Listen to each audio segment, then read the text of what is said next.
রাজশাহীর ভদ্র এলাকায় আছেন আমাদের সহকর্মী মওদুদ রানা। শীতার্ত ছিন্নমূল মানুষের দুর্ভোগ জানতে সরাসরি চলে যাব তার কাছে।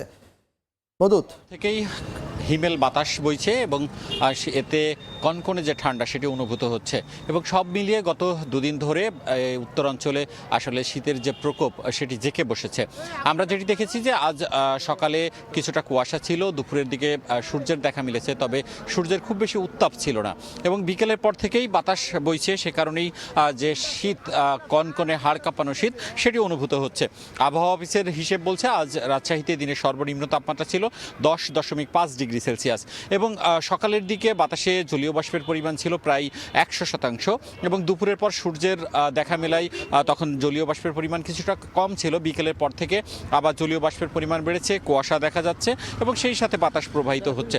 সব মিলিয়ে যে ঠান্ডা অনুভূতি সেটি আসলে বলা চলে যে হাড় কাঁপানো ঠান্ডা অনুভূতি। এবং আবহাওয়া অফিসের যে পূর্বাভাস, তারা যেটি বলছেন যে সন্ধ্যার পর থেকে কুয়াশা শুরু হতে পারে এবং মধ্যরাতে সেটি ঘন কুয়াশায় পরিণত হতে পারে এবং আজকে যে 10.5 ডিগ্রি সেলসিয়াস ছিল দিনের তাপমাত্রা সেটি আরও কমতে পারে আগামীকাল।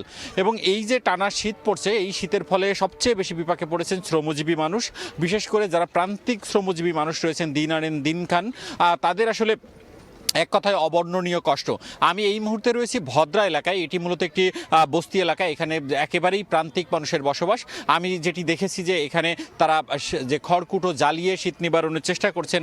অনেকেই সারাদিনের পরিশ্রমের পর এসে তাদের যে গরম কাপড় এবং তাদের যে গরম বাসস্থান সেটি আসলে না থাকার কারণে তারা রাস্তার আশেপাশে আগুন জ্বালিয়ে উত্তাপ নেওয়ার চেষ্টা করছেন এবং তারা জড়ো হয়েছেন। তারা যেটি বলছেন যে সকালে আসলে সূর্যের দেখা মেলে 11টা থেকে 12টার দিকে এবং সূর্য অস্ত যায় বিকেল 4টার মধ্যেই। তো দিনের যে কার্য সময় সেটি আসলে কম থাকার কারণে তাদের আয় উপার্জন কমছে এবং তারা আগে যে ইনকাম করতো, যে আয় করতো তার অর্ধেক এখন করছে এবং একই সাথে এই শীতের কারণে হাসপাতালে কিন্তু শিশু এবং বৃদ্ধদের যে অসুস্থতা, শীতজনিত রোগ সেটি কিন্তু বাড়ছে এবং হাসপাতালে রোগী ভর্তির সংখ্যা বাড়ছে এবং একই সাথে কৃষি জমিতে যে বীজতলা এবং আলুর যে ক্ষেত সেটিও কিন্তু ব্লাস্ট রোগের সংক্রমণ হয়েছে।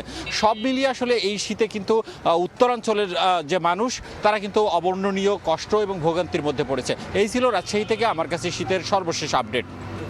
শীতের তীব্রতার খবর জানাতে রাজশাহী থেকে আমাদের সঙ্গে যুক্ত হয়েছিলেন সহকর্মী মওদুদ রানা।